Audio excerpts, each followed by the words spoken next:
Good afternoon students. आज या ठिकाणी आपण BA तृतीय वर्ष म्हणजे BA TYचा होम सायन्स हा जो विषय आहे ह्याच्यातला सेमिस्टर 5व्यासाठीचा जो पेपर आहे त्या पेपरचं टायटल आहे गृह योजना आणि अंतर सजावट.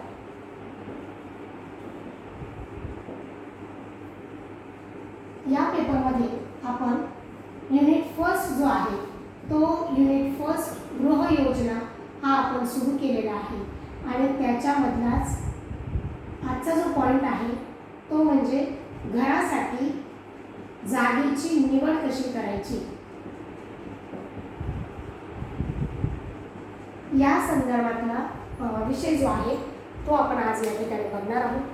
जसं आपण काल बोललो होतो की घर हे आयुष्यामध्ये माणसाच्या खूप मेहनतीने असं होत असतं आणि मग हे वेगवेगळ्या प्रकारे आपण घराची कार्य पण बघितली होती आणि घराची कार्यानंतर ज्याच्या मदतीने आपल्या मालमत्तेचं संरक्षण आपल्या कुटुंबातील सदस्यांना संरक्षण देण्याचं काम जे आपल्या घरामार्फत केलं जातं.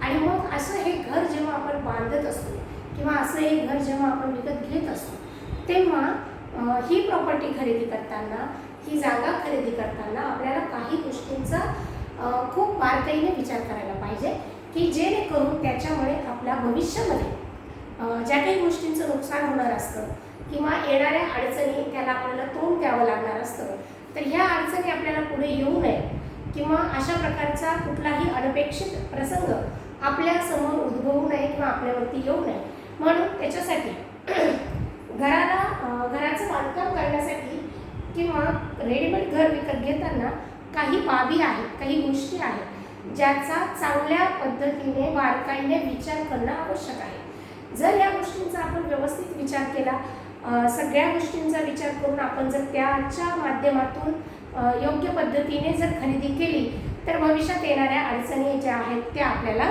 येणार नाही.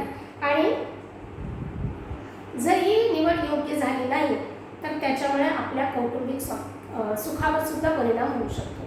आणि जर ही निवड जागेची म्हणा किंवा घराची म्हणा जर योग्य पद्धतीने आपण केली तर त्याच्यामुळे आपल्याला आपल्या कुटुंबाला स्वास्थ्य आणि समाधान त्या ठिकाणी मिळत असते किंवा मिळू शकते.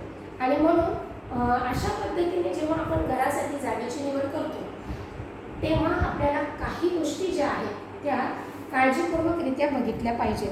त्याच्यातली पहिली गोष्ट आहे ती म्हणजे कायदेशीर मुद्दा.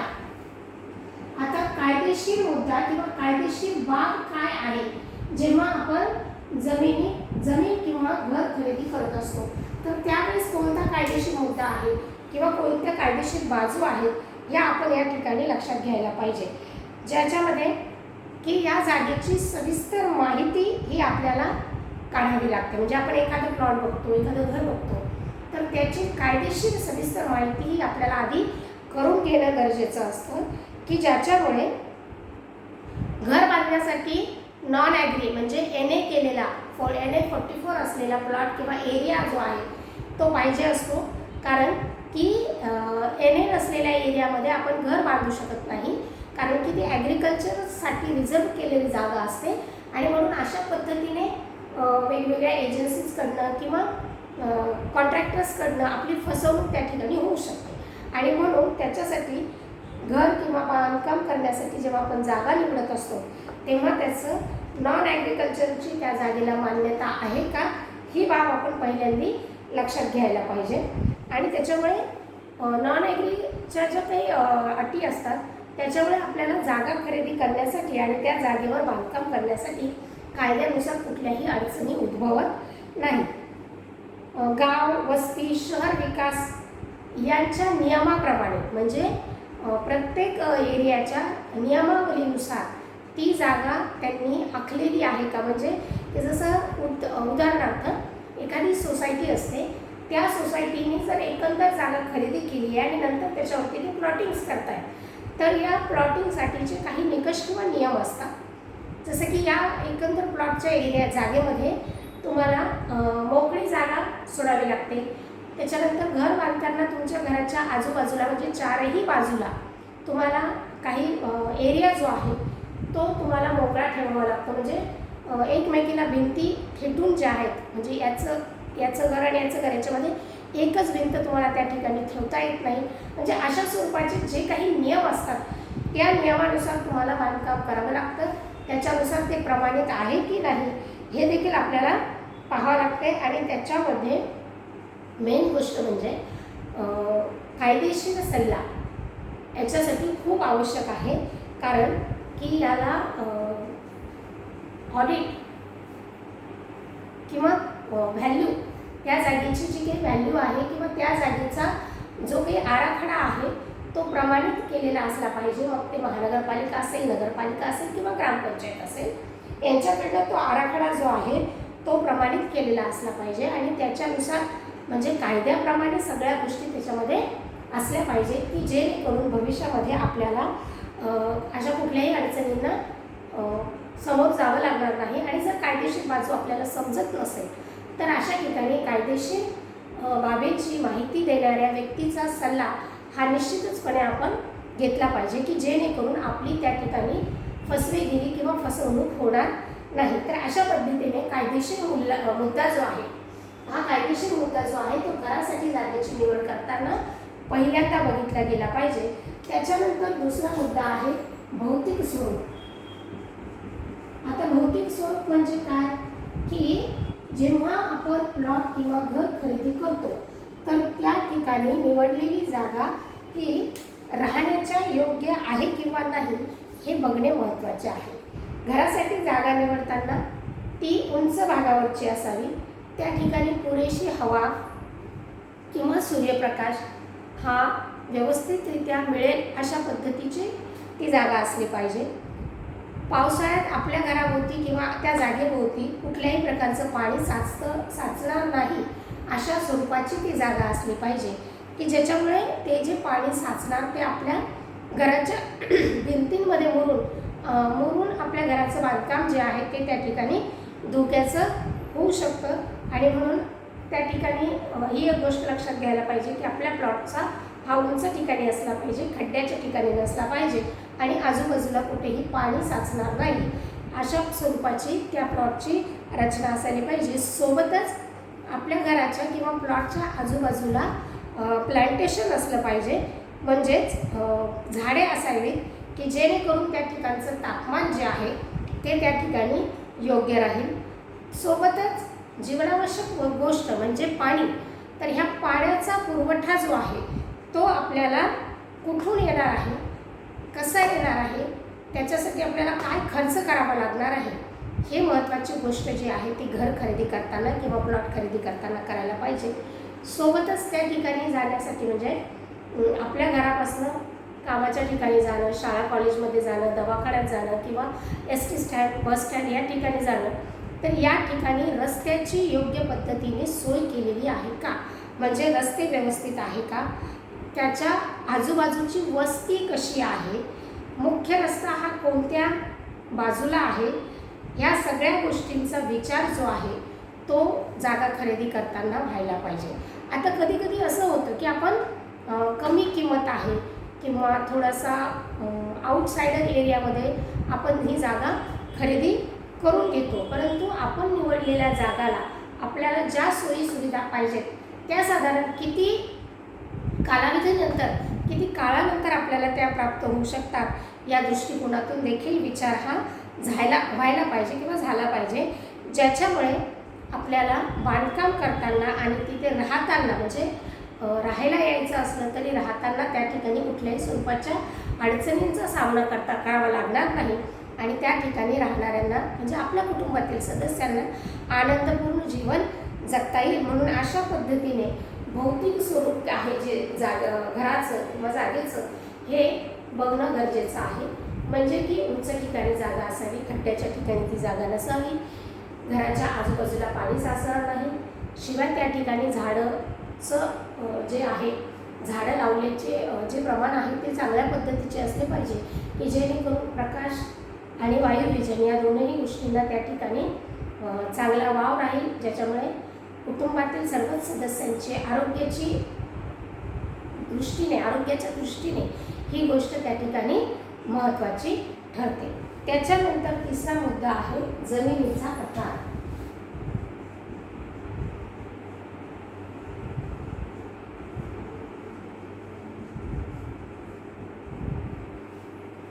आता जमिनीचा प्रकार म्हणजे काय, तर एकूण जमिनीचे 4 प्रकार आहेत, ज्याच्यामध्ये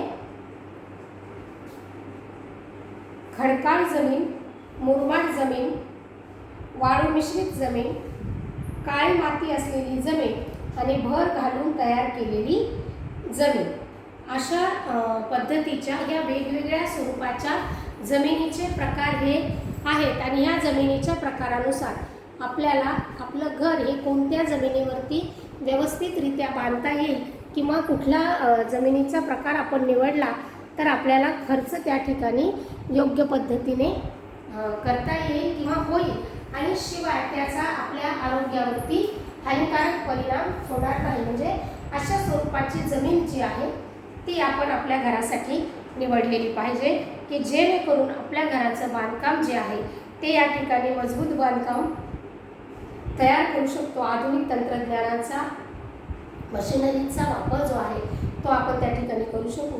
तर साधारणपणे काही जमिनी ज्या आहेत त्या बांधकाम करण्यासाठी अयोग्य असतात. मग अशी अयोग्य जमीनच ही आपल्याकडनं निवडली जाऊ नये म्हणून साधारणपणे अशा जमिनीचे कोणते कोणते प्रकार आहेत, त्याचे काय गुणधर्म आहेत आणि त्याचे काय फायदे तोटे आहे या संदर्भामध्ये आपण आता या ठिकाणी बोलूया. पहिली जमीन आहे खडकाळ जमीन. तर खडकाळ जमीन म्हणजे काय, तर खडकाळ जमीन म्हणजे घराच्या बांधकामासाठी ही जमीन अतिशय योग्य असते. जमीन खाल्ल्यानंतर या ठिकाणी खाली खडक लागलेला असतो आणि म्हणून याला खडकाळ जमीन अशी म्हणतात. ही जमीन जी आहे बांधकामाच्या दृष्टीने किंवा घराच्या दृष्टीने अतिशय मजबूत असते, कारण खडकाळ जमीन असल्यामुळे किंवा खडक लागल्यामुळे त्याच्यावर केलेलं बांधकाम जे आहे ते खाली ढसळत नाही किंवा खाली बसत नाही. शिवाय या जमिनीमध्ये घराला मजबूती प्राप्त होते, कारण की खडकाळ जमिनीमध्ये पाणी मुरत नाही किंवा पाणी त्या ठिकाणी शोषलं जात नाही किंवा साचून राहत नाही, तर त्या ठिकाणाहून पाणी जे आहे ते वाहून जात असतं आणि म्हणून अशा प्रकारची जमीन जी आहे ती घरासाठी योग्य राहते. सोबतच अशा प्रकारची जमीन जी आहे ती लवकर तापतात पण लवकर थंड होत नाही आणि या जमिनीत झाडेसुद्धा लागत नाहीत. म्हणजे काही फायदे आहेत तर काही तोटेसुद्धा आहेत, की ही जमीन खूप लवकर गरम होते परंतु लवकर थंड होत नाही आणि अशा जमिनीमध्ये झाडं झुडपं लावण्यासाठी अडचण जी आहे ती त्या ठिकाणी निर्माण होते. परंतु बांधकामाच्या दृष्टीने आणि मजबूतीच्या दृष्टीने पाहता खडकाळ जमीन ही योग्य मानली जाते. त्याच्यानंतर आहे मुरमाड जमीन.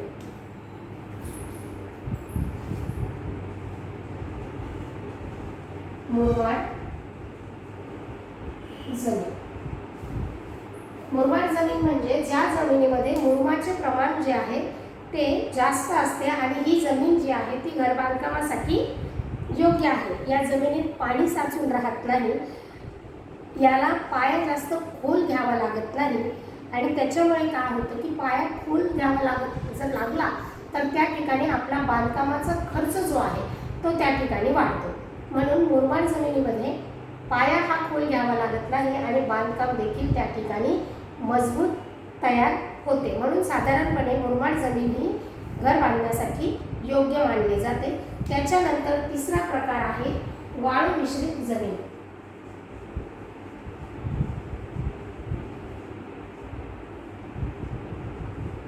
आता वाळू मिश्रित जमीन म्हणजे की ही जमीन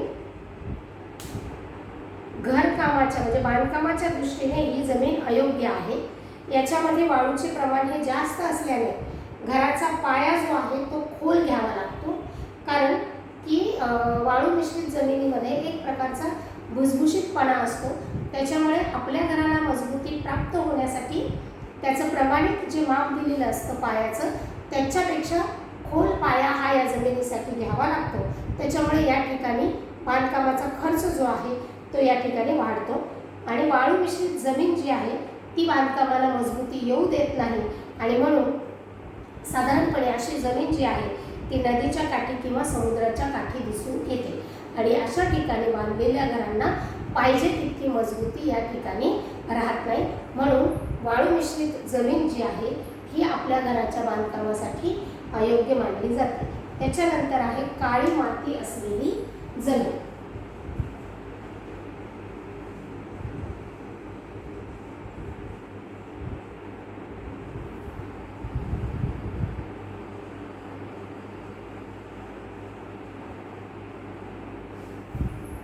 काळी माती असलेली जमीन म्हणजे काळी माती असलेली जमीन ही घर बांधण्यासाठी योग्यच नसते. कारण की काळी माती असलेली जमीन ही साधारणपणे फक्त शेतीसाठी वापरली जात असते, कारण की त्याच्यामध्ये पाणी शोषून घेण्याची क्षमता त्याच्यामध्ये असते आणि त्याच्यामुळे कायम स्वरूपाने त्या ठिकाणी बांधलेल्या घराला ओलावा राहतो किंवा राहू शकतो आणि म्हणून अशी ही जमीन घर बांधण्यासाठी योग्य नसते. आणि जर समजा अशा जमिनीवर घर बांधणं हे गरजेचंच झालं तर त्या ठिकाणी पिलर्सचा उपयोग करावा लागतो आणि पिलर्सच्या उपयोगामुळे आपल्याला अधिकचा खर्च जो आहे, जास्तीचा खर्च जो आहे तो बांधकामासाठी करावा लागतो. साधारणपणे काळी जमीन जी आहे ती शेतीसाठी उपयोगाची असते, घर बांधकामासाठीच्या उपयोगाची ती राहत नाही. त्याच्यानंतर पुढचा जमिनीचा प्रकार आहे भर घालून तयार केलेली जमीन. भर घालून तयार केलेली जमीन. भर घालून तयार केलेली जमीन म्हणजे काय आहे तर घरासाठी आता जास्तीत जास्त जागा मिळावी म्हणून आजकाल काय केलं जात आहे की जमिनी ह्या तयार केल्या जातात. म्हणजे जसं की मोठ्या शहरांमध्ये साधारणपणे अशी जमिनी तयार करतात. जमिनीचा खोलगट भाग किंवा नाले किंवा असा काही भाग असतो की जिथून सांडपाण्याची व्यवस्था केलेली असते. तर अशा समुद्राची खाडी वगैरे या ठिकाणी अशा पद्धतीने कचरा किंवा इतर टाकाऊ वस्तू टाकून त्या जमिनीमध्ये भर टाकली जाते आणि त्याला लेवल केलं जातं आणि मग अशा लेवल केलेल्या जमिनीवरती घर बांधलं जातं. म्हणून त्याला भर टाकून तयार केलेली जमीन असं त्या ठिकाणी म्हटलं जातं. आणि अशा ठिकाणची जी घरे आहेत ते मजबूत नसतात कारण की या ठिकाणी पाया मजबूत बनू शकत नाही. सोबतच आरोग्याच्या दृष्टीने ही घरे हानिकारक असतात कारण की त्या जमिनी बांधण्यासाठी जो कचरा घाण वापरलेली असते त्याचा परिणाम जो आहे तो त्या ठिकाणी निर्माण होऊ शकतो. म्हणजे त्याच्या बांधकामातून तो आरोग्यासाठी अयोग्य असं वातावरण त्या ठिकाणी निर्माण करू शकतो.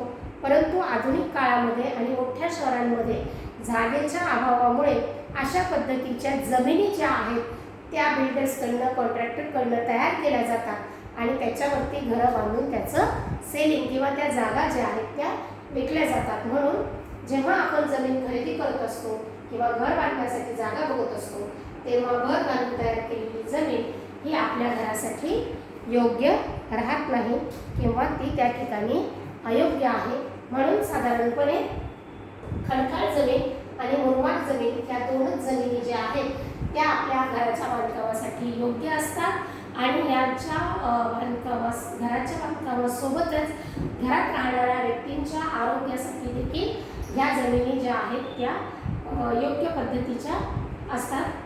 त्याच्यानंतर वाळू मिश्रित जमीन, काळी मातीची जमीन आणि भर घालून तयार केलेल्या जमीन या आरोग्याच्या दृष्टीने हानिकारक अशा असतात आणि शिवाय याच्यासोबतच याच्यावरही घर बांधली जातात कारण की तो त्या एरियाचा जो भाग असतो किंवा त्या ठिकाणची जागेची जी उपलब्धता असते त्याला अनुसरून अशाही पद्धतीच्या जागा ज्या आहेत त्या घरासाठी निवडल्या जातात. परंतु मग या ठिकाणी कन्स्ट्रक्शनचा जो खर्च आहे किंवा बांधकामाचा जो खर्च आहे तो या ठिकाणी वाढत असतो आणि परिणामी पुढच्या ज्या काही समस्या असतात त्या समस्या देखील या ठिकाणी फेस कराव्या लागतात किंवा त्या समस्यांना देखील या ठिकाणी तोंड द्यावे लागते. तर अशा पद्धतीने जेव्हा आपण घरासाठी जागेची निवड करत असतो तेव्हा आपल्याला ह्या काही मुद्द्यांचा विचार जो आहे तो चांगल्या आणि पूर्ण पद्धतीने केला गेला पाहिजे, की ज्याच्यामध्ये कायदेशीर मुद्दा, भौतिक स्वरूप आणि जमिनीचा प्रकार या 3 मुद्द्यांबद्दल आपण आत्ता या लेक्चरमध्ये माहिती घेतलेली आहे. पुढच्या लेक्चरमध्ये आपण पुढचे मुद्दे जे आहेत ते बघूयात. आता हे लेक्चर आपण या ठिकाणी थांबवतो आहोत. याचा पुढचा मुद्दा घेऊन, याचा पुढचा विषय घेऊन आपण पुढच्या लेक्चरमध्ये भेटूया. तोपर्यंत धन्यवाद.